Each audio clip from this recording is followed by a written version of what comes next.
Vamos a orar, vamos a pedir al Señor que nos dé de su gracia en esta mañana, que solo a Él sea la gloria, que su nombre sea exaltado, que Jesús sea presentado como un gran Salvador y que su iglesia, su esposa, sea más apreciada al final de esta semana. Vamos a orar. Padre, nosotros te damos a ti toda la gloria, toda la honra, la majestad, el honor que solo a tu nombre corresponde. Solo tú eres Dios y solo tú mereces gloria. Señor, en esta mañana hay muchas personas aquí, no solamente de Colombia, también de otros lugares de Latinoamérica y aún fuera de Latinoamérica. Y sabemos que probablemente hay muchas experiencias eclesiásticas reunidas en este salón. Tal vez hay personas que aman tu iglesia de corazón, pero hay otros que probablemente han sido heridos en las iglesias. Tal vez hay otros, oh Señor, que miran tu iglesia con recelo. Hay otros que por diversas experiencias han llegado a desarrollar un espíritu cínico con respecto a lo que tu palabra enseña en cuanto a la iglesia. Pero nosotros sabemos que la iglesia es la esposa de Cristo, es el cuerpo de Cristo. Y queremos suplicarte, Señor, que tú nos concedas en esta semana poder presentar a Jesús como alguien extremadamente hermoso y glorioso, y que eso tenga como consecuencia que nosotros amemos más la iglesia a la que Él ama. Ayúdanos, Señor, a ver la iglesia con los ojos de Jesús, porque te lo pedimos en su nombre y para su gloria. Amén y amén. Decía el filósofo griego Aristóteles que los peces no pueden darse cuenta de que están mojados. Profundo eso. Los peces son incapaces de percibir la humedad como nosotros la percibimos, porque el agua es su hábitat, es el ambiente en el que viven. Y lo mismo ocurre con nosotros en otro sentido. Nacemos en una cultura y en una época particular, y sin darnos cuenta podemos comenzar a absorber los rasgos característicos de esa cultura, los rasgos característicos de esa época, de esa generación en la que nos ha tocado vivir, y somos moldeados por esas características. De manera, mis hermanos, que si no somos capaces de evaluar nuestra forma de pensar, si no somos capaces de evaluar nuestras presuposiciones con un sentido crítico, es muy probable que todos nosotros estemos mojados sin saberlo. Es por eso que Pablo exhorta a los creyentes en Romanos capítulo 12, versículo 2, a que no nos conformemos a este mundo, a que no nos adaptemos a la cosmovisión que este mundo quiere imponernos, dice Pablo, sino que debemos dejarnos ser transformados por medio de la renovación de nuestro entendimiento. En la misma medida en que nosotros seamos capaces de discernir y de rechazar las mentiras que todavía permanecen en nuestro sistema de pensamiento y abrazamos de todo corazón la verdad de Dios revelada en su palabra, en esa misma medida seguiremos siendo transformados conformes a la imagen preciosa de nuestro Señor Jesucristo. Para ser como Jesús, hay que pensar como Jesús. Eso quiere decir, mi amado hermano, que si tú eres creyente y en algún momento descubres que algún pensamiento es contrario al suyo, inmediatamente debes hacer los ajustes de lugar, porque Él es la verdad encarnada. Él es el punto de comparación para saber si nosotros estamos en lo cierto o si estamos equivocados. A la luz de esa realidad, mi tarea en esta mañana y a lo largo de esta semana es ayudarte a evaluar si tu perspectiva de la iglesia local es conforme a la perspectiva de Dios o si te has amoldado al pensamiento de nuestra generación en cuanto a este asunto, pero no te has dado cuenta. Mis hermanos, tenemos que estar conscientes de que hay varios rasgos de nuestra cultura que nos impiden ver la iglesia como Dios la ve. Y no me refiero a la iglesia universal, a la iglesia en general. Las personas aman la iglesia, pero no las iglesias. No, yo no me refiero a la iglesia universal. Yo me refiero, hermano, a la iglesia que encuentra su manifestación concreta en un grupo particular de creyentes que se congregan en una localidad particular. Esta es una generación marcadamente individualista. Eso quiere decir que la autoridad reside en el individuo. Nada es absolutamente malo, nada es absolutamente bueno, porque cada cabeza es un mundo y tanto la verdad como la moral son relativas. Por lo tanto, es el individuo el que decide lo que está bien y lo que está mal, y es la realización del individuo lo único que importa. El individualismo es antiautoritario, el individualismo es anticomunitario, porque tiende a ver con suspicacia las instituciones tradicionales como el matrimonio, como la iglesia, porque supuestamente son antagónicas a la libertad del individuo, son antagónicas a la autorrealización del individuo. Una cultura permeada por el individualismo va a evaluar la iglesia dependiendo de su propio punto de apoyo. En una cultura individualista, la iglesia es una buena iglesia cuando el individuo puede ser auténtico, cuando nada lo haga sentir incómodo, cuando él no se sienta juzgado por los demás en la iglesia. Y hermanos, eso no tiene nada malo en sí mismo necesariamente, pero cuando eso se convierte en el estándar final de evaluación para evaluar una iglesia, eso es un verdadero problema. Y eso es lo que está pasando en el día de hoy. El estilo de música que se debe tocar es el que me ayude a conectarme con Dios. Es el que me permita expresarme a mí mismo. Las letras de las canciones no procuran expresar primariamente la grandeza, la trascendencia de Dios y de su amor, sino que se centran en mí expresando esas cosas y en mí experimentando esas cosas. La predicación es terapéutica, no expositiva. Necesito que me ayuden a entender mis luchas, no tanto a entender a Dios. Vengo a la iglesia para poder entenderme a mí mismo, no para entender el evangelio. No para entender cuán grande es Dios y lo que Él ha hecho por nosotros a través de la obra redentora de nuestro Señor Jesucristo. Por otra parte, necesito estar con personas de mi edad o que tengan intereses similares a los míos, porque es allí donde yo me siento cómodo. Ven, mis hermanos, cómo esta pensar individualista impacta negativamente nuestra percepción de la iglesia y nuestra involucración en la iglesia. Por otra parte, esta es una generación consumista. Es una generación individualista, es una generación consumista, donde las personas están más preocupadas por lo que pueden recibir de los demás que por amar y servir a los demás. En una iglesia consumista, los miembros vienen pasivamente cada domingo a recibir lo que se les ha preparado, en vez de venir a ser equipados de manera que puedan ministrar a los otros a través de lo que ellos han recibido en la iglesia. Decía, hermanos, que cuando el individualismo y el consumismo penetran en la cultura y en la iglesia, eso trae también como resultado, en tercer lugar, una fobia al compromiso que impactará profundamente nuestra relación con la iglesia local, entre muchas otras cosas. Cuando la felicidad y la realización del individuo vienen a ser lo más importante, la gente tiende a rechazar todo aquello que le imponga responsabilidades. En otras palabras, hermanos, nosotros queremos beneficios sin compromiso.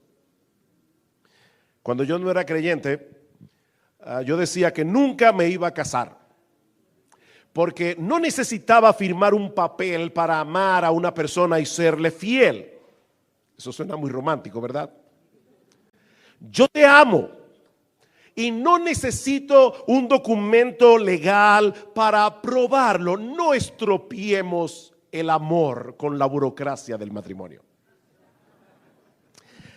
Como bien señala Tim Keller, cuando nosotros examinamos esa idea más detenidamente, lo que eso significa ya no suena tan romántico, porque lo que estamos diciendo en realidad es algo como esto: aunque te quiero, no te quiero lo suficiente como para cerrarme a otras opciones. Yo te amo, pero no te amo tanto como para entregarme sin reservas. Eso es lo que significa. Lo triste es, mis amados hermanos, es que hay muchas personas que profesan ser cristianas, pero que tienen esa misma actitud hacia la iglesia. Yo te amo, Jesús, pero no lo suficiente como para comprometerme con un grupo particular de cristianos, no lo suficiente como para amarles de manera incondicional. Por supuesto, nadie diría eso con esas palabras probablemente, pero eso es lo que implica a final de cuentas ese rechazo que nosotros vemos en el día de hoy a formar parte de la membresía de una iglesia. Eso sin tomar en cuenta la enorme cantidad de personas que sí pertenecen a la membresía de una iglesia local, pero no parecen entender lo que eso realmente significa. Así que, mis hermanos, nosotros estamos empapados con el pensamiento de este mundo, estamos mojados, pero no nos hemos dado cuenta. Y las consecuencias de esto son catastróficas. Porque es a través de la iglesia que Dios manifiesta el brillo de su gloria en todo su esplendor y hace visible el poder del evangelio, como yo espero mostrar en los primeros 3 mensajes de esta conferencia, estudiando los 6 capítulos de la carta a los Efesios. En la mañana de hoy vamos a ver solo los primeros 3. Así que antes del mediodía estamos listos. En la mañana de hoy vamos a ver capítulo 1, 2 y 3. Mañana vamos a ver el capítulo 4, los versículos 1 al 16. Y el jueves vamos a ver los capítulos 4, 17 hasta el 6, 24. Ahora, por supuesto, cuando estamos viendo 3 capítulos de la Biblia de esa manera, hay muchas enseñanzas que no podemos ver en detalle. Por lo que vamos a limitarnos a englobar el contenido de estos primeros 3 capítulos de la carta a los Efesios en 2 grandes encabezados. El primero es que Dios ha escogido pecadores para salvarlos en Cristo y formar con ellos una iglesia para alabanza de la gloria de su gracia. Los invito, por favor, a ir conmigo a la carta del apóstol Pablo a los Efesios. Repito una vez más, lo primero que vamos a ver en esta mañana es que Dios ha escogido pecadores para salvarlos en Cristo y formar con ellos una iglesia para alabanza de la gloria de su gracia. Nosotros vemos en la carta de Pablo a los Efesios desde su inicio que Pablo quiere que nosotros sepamos que nuestra salvación depende enteramente de nuestra unión con Cristo y que tiene tanto un aspecto individual como un aspecto colectivo. Pablo dice en Efesios capítulo 1, Pablo, apóstol de Jesucristo por la voluntad de Dios, a los santos y fieles en Cristo Jesús que están en Éfeso, gracia y paz a vosotros de Dios nuestro Padre y del Señor Jesucristo. Pablo describe a los destinatarios originales de esta carta como un grupo de santos que estaban en la ciudad de Éfeso y que eran fieles en Cristo Jesús. En otras palabras, ellos son santos y fieles debido a su unión con Jesús. Mis hermanos, es por nuestra unión con Cristo que fuimos salvados. Eso quiere decir que nuestra salvación no solo fue lograda por Cristo, sino que está vitalmente conectada con Cristo. Hace unos años dieron una película bien extraña de personas que podían comprar horas adicionales de vida. Entonces uno iba, se conectaba a un aparato, le inyectaban algo, no me acuerdo cómo era la cosa, pero eso te daba más vida. Yo creo que hay creyentes que piensan que la vida eterna es algo así. Nosotros nos convertimos al Señor y entonces Dios nos da como regalo el elixir de la vida eterna. Pero no es así, mis amados hermanos. Nosotros somos salvos porque al convertirnos Dios nos une con Cristo y Él es la vida eterna. Él es la salvación. Así que no se trata únicamente de algo que Dios nos da por causa de Cristo, sino de algo que Dios nos concede porque nos da a Cristo. Esa es la idea. Él es nuestra redención, Él es nuestra santidad, Él es nuestra justicia. Todo lo suyo ahora nos pertenece porque nosotros estamos en Él. Como sigue diciendo Pablo a partir del versículo 3, un pasaje que nos enseña que fuimos salvados como individuos, pero no para ser individualistas. Bendito el Dios y Padre de nuestro Señor Jesucristo, que nos bendijo con toda bendición espiritual en los lugares en Cristo.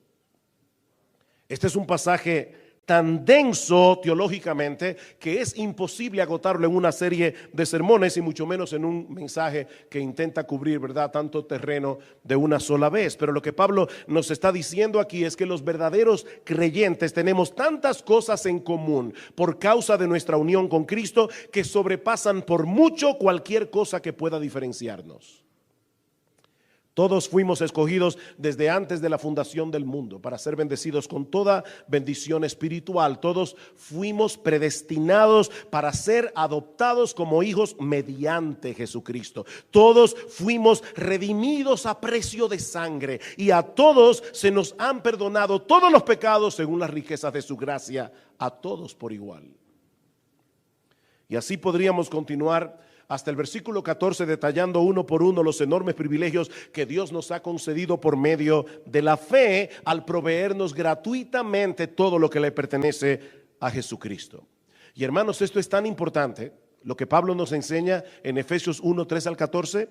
Esto es tan importante que a partir del versículo 15, Pablo le pide al Señor en oración que nos permita conocer lo que Él ha hecho a nuestro favor de pura gracia. Y Pablo quiere que nosotros conozcamos cuál es el poder que ahora opera en nosotros para que podamos ser consecuentes con los privilegios que ahora tenemos en Cristo. Pablo dice en el versículo 19 que el mismo poder que obró en Jesús para resucitarlo de los muertos y para sentarlo a la diestra del Padre es el mismo poder que operó en nosotros para que pudiéramos ser levantados de nuestra mortandad espiritual y llegar a ser creyentes. Noten lo que dice Pablo.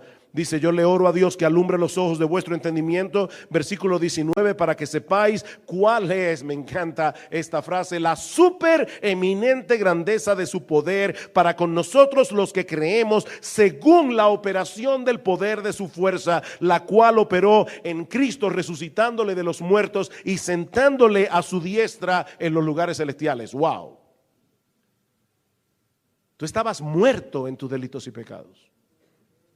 Y el mismo poder que resucitó a Jesús te resucitó a ti. Creer no es tan sencillo. De hecho, para ser más preciso, creer es imposible. Creer es imposible. Los muertos no creen en nada. Pero el poder de Cristo obró en tu vida por la gracia de Dios. Te levantó de los muertos y tú pudiste llegar a creer. Y recuerden, hermanos, que esta carta no fue escrita a un grupo de estudiantes de teología en un seminario. Esta carta Pablo no la envió a la Universidad Seminario Teológico Reformado Latinoamericano.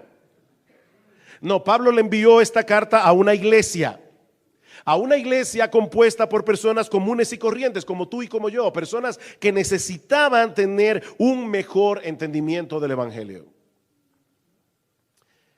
¿No es verdad, mis hermanos, que a menudo nos sentimos tan débiles y tan indefensos que en cierto modo los cristianos perdemos la batalla antes de comenzar a pelear?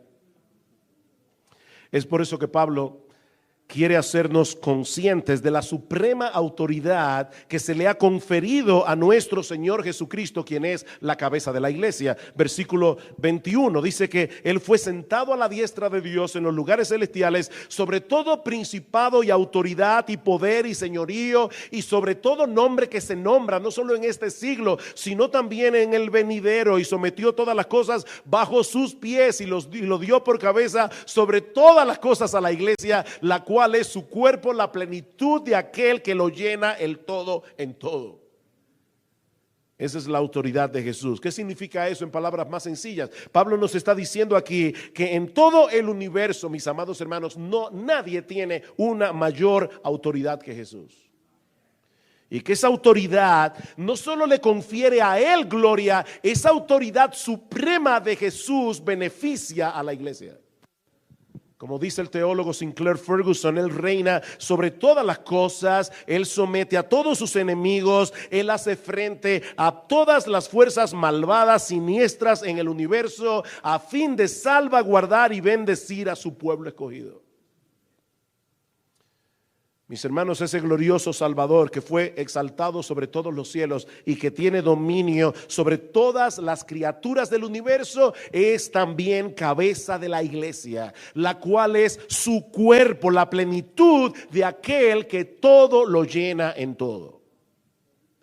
Y ese es un texto difícil de traducir y es un texto difícil de interpretar. Pero aparentemente lo que Pablo está diciendo en ese texto es que Cristo es aquel en quien mora la plenitud de Dios. Y ahora Él tiene su morada en la iglesia. ¿Captaron esto?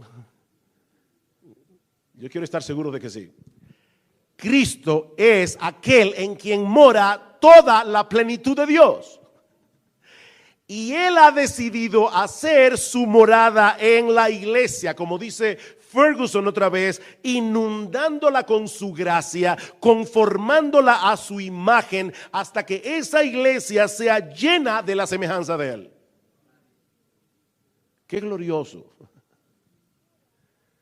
¿Saben qué es lo más glorioso que va a haber en el cielo? Las puertas de perlas, no olvídate de eso. Lo más glorioso que va a haber en el cielo es Jesús. Ahora, ¿saben qué es lo segundo más glorioso que va a haber en el cielo? Que todos seremos igualitos a Él. Tú vas a ver a Jesús por todas partes, porque seremos conformados a su imagen. Es sobre la base de esa realidad que el apóstol Pablo, más adelante, lo vamos a ver el jueves, exhorta a los esposos a que amen a sus esposas como Cristo ama a su iglesia. Cristo ama a la iglesia, la ama a tal punto que dio su vida por ella. Él no ama solo individuos, Él ama a su iglesia. Y es por esa misma razón, mis hermanos, que nosotros no podemos separar nuestro amor por Cristo y nuestro amor por la iglesia. Eso no se puede. Es tal la unión y la relación de amor entre Cristo y su iglesia que es imposible amar a Jesús y no amar a la iglesia. Eso es imposible. Porque la iglesia es el cuerpo de Cristo, la iglesia es la esposa de Cristo. Y si esta enseñanza es sorprendente en sí misma, es mucho más sorprendente cuando tomamos en cuenta cuál era la condición espiritual en la que tú y yo nos encontrábamos cuando Dios nos salvó. Y eso es lo que Pablo comienza a decir en el capítulo 2. Y Él os dio vida a vosotros cuando estabais muertos en vuestros delitos y pecados, en los cuales anduvisteis en otro tiempo, siguiendo la corriente de este mundo, conforme al príncipe de la potestad del aire, el espíritu que ahora opera en los hijos de desobediencia, entre los cuales también todos nosotros vivimos en otro tiempo en los deseos de nuestra carne, haciendo la voluntad de la carne y de los pensamientos, y éramos por naturaleza hijos de ira, lo mismo que los demás. Versículo 4. Pero Dios. Hace unos años mi hija me regaló de cumpleaños un letrero que tengo en mi oficina. Solo dice pero Dios, punto suspensivo. Pero Dios hace toda la diferencia del mundo. Nosotros estábamos muertos en nuestros delitos y pecados, pero Dios, que es rico en misericordia por su gran amor con que nos amó, aún estando nosotros muertos en nuestros delitos y pecados, nos dio vida juntamente con Él, y juntamente con Él nos resucitó, y juntamente con Él nos sentó a la diestra del Padre en los lugares celestiales. Eso somos tú y yo por causa de Jesús. Wow, qué glorioso. No había nada bueno en nosotros, nada que pudiera mover a Dios a actuar a nuestro favor, pero aún así Él decidió amarnos. ¿Saben por qué Dios te ama? Porque te ama. Así de simple. Dios te ama porque Él decidió hacerlo. No porque había nada bueno en ti, no porque Él sabía que tú ibas a creer, no, Él sabía que tú no ibas a creer, Él sabía que tú lo ibas a odiar, Él sabía que tú lo ibas a rechazar, pero desde antes de la fundación del mundo, Él pensó en ti y dijo: yo quiero a esa persona para mí. Tendré misericordia del que yo tenga misericordia, me voy a compadecer del que yo me compadezca. Así que no depende del que quiere ni del que corre, porque en realidad nadie quiere y nadie corre sino de Dios, que tiene misericordia. Eso es lo que Pablo nos está enseñando aquí. Es por eso, mis hermanos, que es Dios y no nosotros los que recibimos toda la gloria por nuestra salvación. Él es el que recibe la gloria. Y esa es una idea que se repite una y otra vez en la primera parte de la carta de Pablo a los Efesios, capítulo 1, versículo 6. Fuimos salvados para alabanza de la gloria de su gracia. Versículo 12, a fin de que seamos para alabanza de su gloria nosotros los que primeramente esperábamos en Cristo. Versículo 14, se nos ha dado al Espíritu Santo, que es las arras de nuestra herencia, hasta la redención de la posesión adquirida para alabanza de su gloria. Capítulo 2, versículo 7. Nos salvó para mostrar en los siglos venideros las abundantes riquezas de su gracia en su bondad para con nosotros en Cristo Jesús, porque por gracia sois salvos por medio de la fe, y esto no de vosotros, sino que es un don de Dios, no por obras, para que nadie se gloríe. Y ahora escucha versículo 10, porque somos hechura suya, creados en Cristo Jesús para buenas obras, las cuales Dios preparó de antemano para que anduviésemos en ellas. ¿Sabe lo que eso significa, mi amado hermano? Que aún las obras buenas que tú haces después de convertido no te traen gloria a ti, le traen gloria a Él, porque Él las preparó de antemano para ti. Toda la gloria es de Dios, no a nosotros, Señor, no a nosotros, sino a tu nombre da gloria. No éramos dignos de ser amados por Dios, pero es digno de Dios amar lo que no merece ser amado. Y todo eso para convertirnos al mismo tiempo en instrumentos de su amor. Él nos escogió desde antes de la fundación del mundo, no solo para que seamos recipientes de su amor y para que amemos a Dios, sino también para que seamos parte de una comunidad sobrenatural llamada la iglesia, donde todos los miembros nos amamos unos a otros. Y eso nos lleva a nuestro segundo encabezado. La gloria de Dios se hace visible en la iglesia a través de la hermosa unidad que Él produce entre personas muy diversas entre sí. Segundo encabezado, la gloria de Dios se hace visible en la iglesia a través de la hermosa unidad que Él produce entre personas muy diversas entre sí. Y eso lo vemos a partir del capítulo 2, versículo 11. Pablo nos muestra claramente que el propósito de Dios con la iglesia era formar una comunidad de personas tan diversas y al mismo tiempo tan unidas entre sí que desafiara toda explicación humana. Es de esa forma que Dios hace visible el poder del evangelio y la gloria de su sabiduría. Versículo 11. Por tanto, ¿notaron ese por tanto? ¿De qué viene hablando Pablo? De la salvación por gracia. Si la salvación es por gracia, entonces en la iglesia nadie es mejor que nadie. Y precisamente porque es por gracia es que podemos tener unidad. porque nadie puede sentirse superior al otro.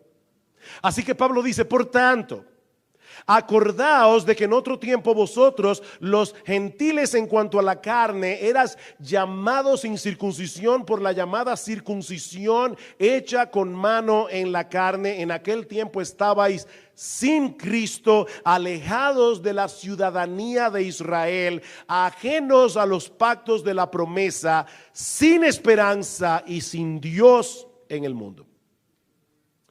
Entre judíos y gentiles no solo había una separación abismal, sino también hostilidad irreconciliable. Los gentiles estábamos separados de Cristo, excluidos de la ciudadanía de Israel. Éramos extraños a los pactos de la promesa. Todas esas promesas de Dios que aparecen en el Antiguo Testamento no nos pertenecían. No nos pertenecían, no eran nuestras.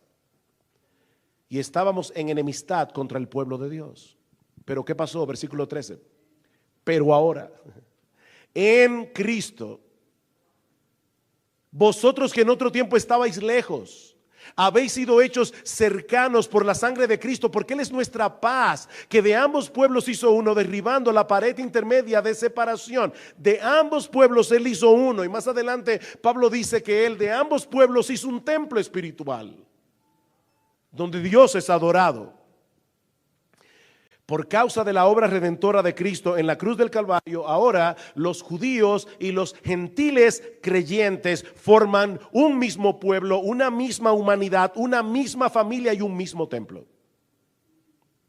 Lo que esto quiere decir en la práctica, mis hermanos, es que el vínculo que nos une unos a otros entre cristianos sobrepasa cualquier otro vínculo terrenal. Un cristiano latinoamericano tiene más en común con un cristiano chino que con un incrédulo latinoamericano. Un creyente multimillonario educado en Harvard tiene más cosas importantes y trascendentales en común con un creyente analfabeto que con otro multimillonario educado en la misma universidad pero incrédulo. Tenemos más cosas en común. Miren, mis hermanos, cuando una persona del primer siglo entraba en una iglesia cristiana y veía a judíos y a gentiles adorando juntos al mismo Dios, esa persona inmediatamente pensaba, esto es un milagro. Esto es un milagro. Algo extraordinario ha ocurrido aquí. Eso desafiaba cualquier explicación natural. Es por eso que al principio del capítulo 3, ¿ven que vamos rápido? Ya estamos en el 3. Es por eso que a principio del capítulo 3 Pablo se refiere a ese nuevo estado de cosas que ocurre en el nuevo pacto como un misterio. Y esa palabra misterio aparece 4 veces en los versículos 1 al 9 del capítulo 3. ¿Qué es un misterio? Un misterio es una verdad que nosotros no habríamos podido conocer a menos que Dios la hubiera revelado. ¿Y cuál es ese misterio del cual somos partícipes ahora en el nuevo pacto? Versículo 6, que los gentiles son coherederos y miembros del mismo cuerpo y copartícipes de la promesa en Cristo Jesús por medio del evangelio. Ese es el misterio. Somos partícipes ahora de lo que Dios ha prometido a su pueblo. Porque Dios ha unido en Cristo, en un mismo cuerpo, lo que jamás habría podido unirse de una manera natural. Y todo eso para la gloria de su nombre. Versículo 8, dice Pablo, a mí, que soy menos que el más pequeño de todos los santos, me fue dada esta gracia de anunciar entre los gentiles el evangelio de las inescrutables riquezas de Cristo y de aclarar a todos cuál sea la dispensación del misterio escondido en los siglos en Dios que creó todas las cosas, para que la multiforme sabiduría de Dios sea ahora dada a conocer por medio de la iglesia a los principados y potestades en los lugares celestiales. ¿Ustedes captaron lo que Pablo está diciendo aquí? Pablo está diciendo que el propósito de esa unidad entre personas tan diversas es hacer un despliegue de la sabiduría de Dios a través de la iglesia. ¿Cómo se suelen agrupar las gentes en el mundo? Bueno, las personas forman clubes, forman hermandades en torno a las cosas que tienen en común. La edad, el nivel socioeconómico, algún deporte, el nivel educacional, el estado civil, un montón de cosas más. Pero mis hermanos, eso no es lo que ocurre en la iglesia. Eso no es lo que pasa en la iglesia. Lo que hace de esta comunidad algo tan sorprendente es que Dios es capaz de unir en un solo cuerpo personas tan diversas entre sí que lo único que tienen en común es Jesús. Es lo único que tienen en común. La persona de Cristo. Y Pablo está diciendo que es en ese contexto donde se hace evidente la sabiduría de Dios y el poder del evangelio. Eso es algo tan contundente que Pablo dice que la multiforme sabiduría de Dios se da a conocer por medio de la iglesia a los principados y potestades en los lugares celestiales. O sea, esa iglesia que muchas veces los creyentes menosprecian, a los ángeles los llena de asombro. Y ellos están aprendiendo de la sabiduría de Dios a través de la iglesia. Pablo puede estar refiriéndose aquí, al hablar de los principados y potestades, puede estarse refiriendo a los demonios. Porque más adelante en Efesios capítulo 6, versículo 12, que dice Pablo, no tenemos lucha contra sangre y carne, sino contra principados y potestades en los lugares celestiales. Una frase muy similar.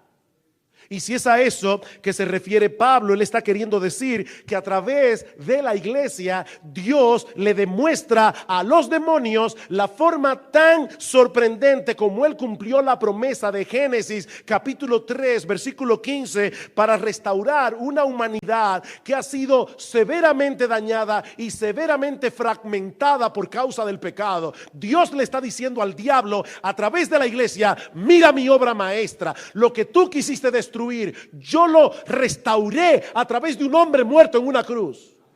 ¡Wow! Gloria al Señor. ¡Qué glorioso! Pero por supuesto, hermanos, no podemos perder de vista que también los ángeles del Señor están muy interesados en lo que pasa en la iglesia. Primera de Pedro capítulo 1 versículo 12, el apóstol Pedro dice allí que los ángeles se inclinan a mirar lo que está sucediendo aquí en la iglesia. Ellos se deleitan contemplando la forma como Dios lleva a cabo sus propósitos eternos en Cristo Jesús. Como dice en el versículo 11, dice que Él hace todo eso conforme al propósito eterno que hizo en Cristo Jesús nuestro Señor. Ahora, si la iglesia estuviera conformada por personas afines entre sí, eso no tendría nada de extraordinario. Porque eso ocurre en el mundo todo el tiempo. Pero la cruz de Cristo produce una unidad en la diversidad que solo Dios puede producir. Y de paso, no es que haya nada de malo en sí mismo en que los creyentes tengan cercanía con personas que son afines o que la iglesia tome en cuenta algunas similitudes de los miembros para ministrarles en una forma particular. Pero hermanos, déjenme decir esto con toda la fuerza de la que yo soy capaz en esta mañana. Si ese elemento de diversidad no está presente en nuestras relaciones en la iglesia, nosotros vamos a perder ese componente característico que hace brillar la gloria de Dios y el poder del evangelio en la iglesia.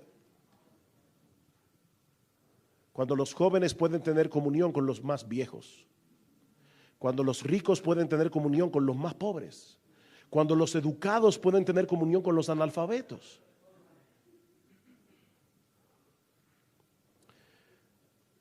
Debe ser evidente entre nosotros, hermanos, que eso es una realidad.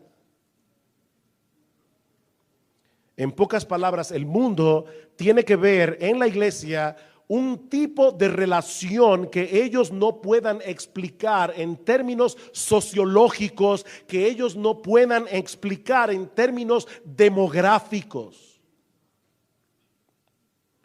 Eso es lo que hace brillar entre nosotros la sabiduría de Dios y el poder del evangelio. Y noten cómo Pablo ahora ora por estos creyentes una vez más, a partir del versículo 14 del capítulo 3. Por esta causa doblo mis rodillas ante el Padre de nuestro Señor Jesucristo. Por esta causa, ¿vieron eso? Hay una conexión. Porque Dios quiere hacer esto en vuestra unidad, mostrar su sabiduría. Por esta causa doblo mis rodillas ante el Padre de nuestro Señor Jesucristo, de quien toma nombre toda familia en los cielos y en la tierra, para que os dé, conforme a las riquezas de su gloria, el ser fortalecidos con poder en el hombre interior por su Espíritu, para que habite Cristo por la fe en vuestros corazones, a fin de que, arraigados y cimentados en amor, seáis plenamente capaces de comprender con todos los santos cuál sea la anchura, la longitud, la profundidad y la altura, y de conocer el amor de Cristo que excede a todo conocimiento, para que seáis llenos como iglesia de toda la plenitud de Dios.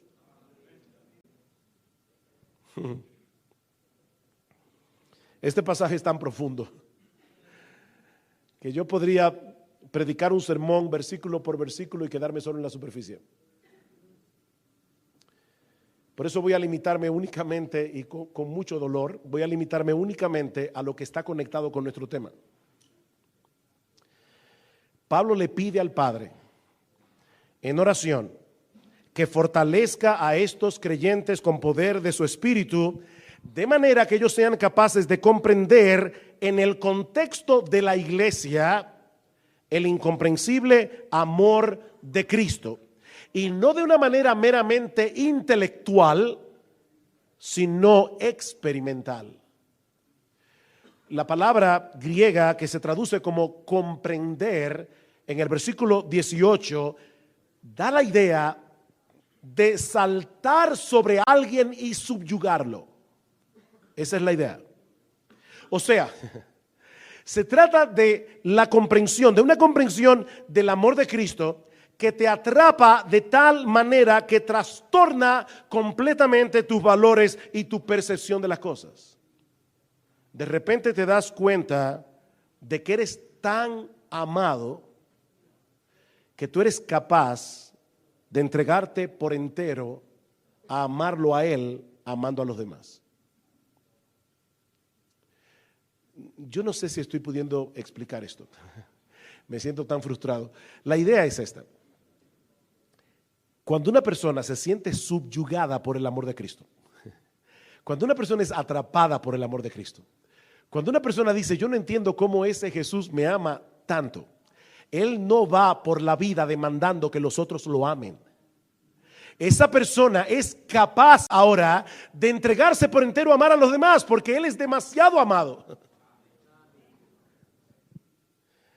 Como dice alguien, su amor energiza nuestro amor. Así que las tres personas de la Trinidad actúan al unísono para cumplir su propósito eterno en la iglesia local, que es manifestar la gloria de su sabiduría en medio de ese grupo de personas que son amadas por Cristo y que se aman entre sí, porque son amadas por Él. De ahí las palabras con las que Pablo concluye esta sección en el versículo 20. A todo y aquel que es poderoso para hacer todas las cosas mucho más abundantemente de lo que pedimos o entendemos, según el poder que actúa en nosotros, a Él sea gloria. ¿A dónde? En la iglesia, en Cristo Jesús, por todas las edades, por los siglos de los siglos. Amén. Lo que Pablo pide en oración en los versículos anteriores es completamente imposible. Ese tipo de experiencia del amor de Cristo que nos subyuga por completo y que nos mueve poderosamente a amar a los demás por el simple hecho de que son cristianos y son nuestros hermanos en Cristo, eso no lo podemos fabricar nosotros.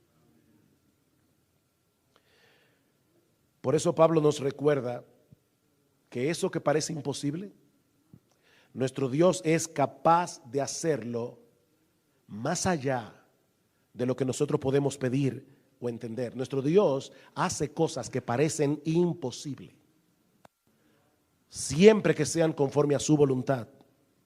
Y hermanos, es conforme a su voluntad que la iglesia demuestre su gloria, demuestre el poder del evangelio a través de esa unidad sobrenatural entre personas que son muy distintas entre sí. No lo olviden, mis hermanos, si no hay diversidad, unidad en la diversidad, la iglesia pierde su componente característico que hace brillar la gloria de Dios y el poder del evangelio. Pregunta: ¿qué tenemos que hacer ahora nosotros para lograr esa clase de unidad? Si esto es tan importante, que la gloria de Dios, la gloria de su sabiduría, el poder del evangelio solo puede verse en esta unidad, mis hermanos, ¿qué debemos hacer nosotros ahora? La respuesta es sorprendente. ¿Saben cuál es la respuesta? Nada. ¿Qué debemos hacer nosotros ahora? Nada. Absolutamente nada. ¿Saben por qué?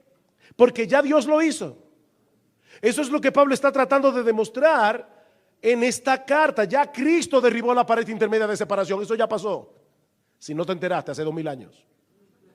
Cristo derribó esa pared para construir una comunidad sobrenatural que desafía todos los límites que normalmente encontramos en nuestras relaciones humanas. De hecho, es interesante notar que en los primeros 3 capítulos de la carta de Pablo a los Efesios hay un solo mandamiento. Y es en el capítulo 2, versículo 11, cuando dice recuerden lo que ustedes serán. Es el único mandamiento. Porque Pablo aquí no nos está exhortando a hacer nada. Pablo nos está diciendo qué es lo que ya pasó.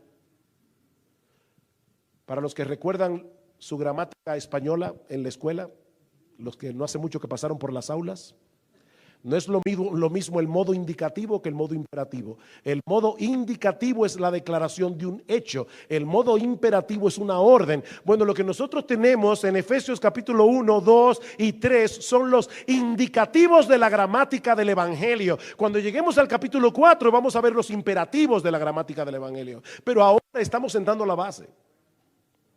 Ya Dios lo hizo.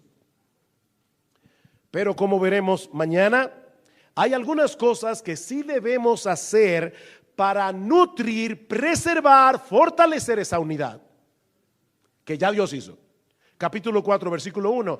Yo pues, preso en el Señor, os ruego que andéis como es digno de la vocación con que fuisteis llamados, con toda humildad y mansedumbre, soportándoos con paciencia los unos a los otros en amor, solícitos en guardar la unidad del Espíritu en el vínculo de la paz. Ven, no es crearla, es guardarla, es preservarla, es nutrirla, es fortalecerla. No somos entes pasivos que venimos a la iglesia a consumir. Somos adoradores activos que venimos a la iglesia a ser equipados para servir mejor a los demás. Pero eso lo veremos mañana con más detalle. Por ahora, para concluir, y yo no sé qué tiempo me he llevado, ¿estoy en tiempo todavía o ya me pasé? Me pasé 5 minutos, me quedan 5 5 minutos. Para concluir, yo quiero dejar en tu mente y en tu conciencia algunas preguntas. Mi hermano, a la luz de lo que hemos visto hoy, ¿puedes decir que tu concepto de la iglesia local, está siendo cada vez más moldeado conforme a la mente de Dios revelada en su palabra? ¿O pudiste darte cuenta en esta mañana de que todavía estás muy mojado de individualismo, de consumismo y de fobia al compromiso? Tú eres miembro de una iglesia. Tú eres un miembro comprometido con una iglesia. ¿Estás creciendo en tu aprecio por la iglesia? Porque sabes que es en ella como en ningún otro lugar donde brilla en todo su esplendor la gloria de Dios y el poder del evangelio, o más bien te estás aislando de los demás y sintiéndote cada vez más apático en todo lo relacionado con la vida y ministerio de tu iglesia. Miren, es una bendición el internet. Es una bendición escuchar prédicas. Yo escucho prédicas todas las semanas de otros predicadores y soy muy edificado. Pero déjame decirte una cosa: Dios te colocó en una iglesia para que tú seas bendecido en el contexto de tu iglesia. Son buenas estas conferencias, muy buenas, pero nadie vive de conferencia. La gente crece en el contexto de una relación vital con una iglesia, con pastores específicos. Esos son los pastores que Dios te dio. Tú oras por tu iglesia. Tú oras por tus hermanos. Tú oras por los pastores. ¿Y qué de tus relaciones en la iglesia? ¿Estás desarrollando relaciones significativas con personas que son muy diferentes a ti? Personas a quienes amas simplemente por causa de Jesús. Personas que probablemente nunca habrían sido tus amigos en el mundo, nunca. ¿Estás desarrollando esas relaciones? Ay, pastor, es que yo he sido tan herido, tan herida. ¿Han oído, verdad, ese versito? Seguramente que lo han oído, porque alguna vez en Colombia lo he dicho. Vivir con los santos en el cielo, eso será una gloria. Vivir con los santos aquí abajo, eso es otra historia.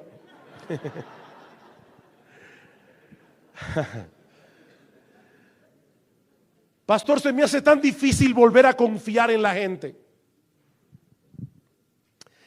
Mira, mi hermano, es en el contexto de esos problemas que Dios está obrando en tu vida para hacerte cada vez más semejante a nuestro Señor Jesucristo. Dios está usando esas complicaciones cuando los pecados remanentes tuyos chocan con los pecados remanentes del hermano que se sienta al lado tuyo.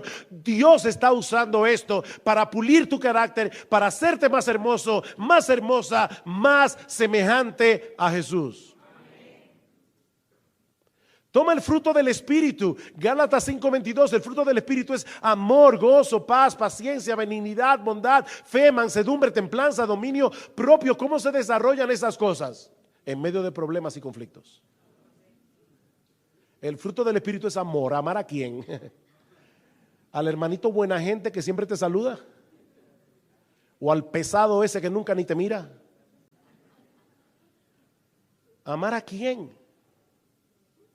Es amar al que no es amable, es amar al que es difícil de amar. Por eso es que Pablo dice, soportándoos con paciencia unos a otros. Hay gente que son insoportables, por lo menos para uno. ¿Cómo vas a crecer, mi hermano, si no te dejas ministrar por otros? ¿Cómo vas a poner tus dones en operación si te alejas de todo el mundo? Piensa en estas últimas 3 semanas. Tú puedes pensar ahora mismo en algún nombre de un hermano de tu iglesia que te fue de bendición, alguien que te ministró, o puedes recordar el nombre de alguien a quien tú bendeciste esta semana, a quien tú ministraste esta semana. Un nombre concreto te puede venir a tu mente. Pero aquí viene la pregunta más crucial. Ya estoy terminando. La pregunta más crucial de todas, yo no la puedo dejar en el aire. La pregunta más crucial es: ¿tú estás creciendo en tu aprecio por Jesús?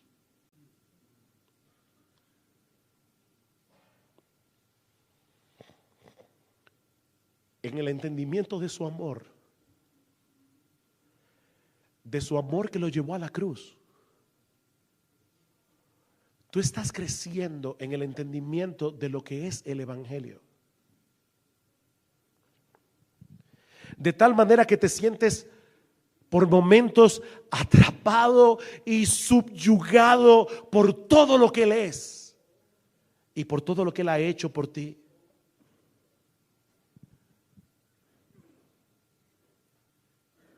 Porque el que ama a Jesús, ama a su esposa. El que ama a Jesús, ama a su iglesia.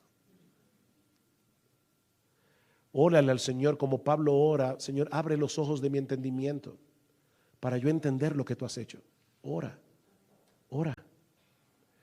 No olvides, mi hermano, que es a través de la iglesia y de las relaciones sobrenaturales que se manifiestan en la iglesia que Dios demuestra la gloria de su sabiduría y el poder del Evangelio, y que es el amor de Cristo el que energiza nuestro amor por Él y nuestro amor por su pueblo. Que el Señor bendiga su palabra en esta mañana y obre poderosamente en nuestros corazones.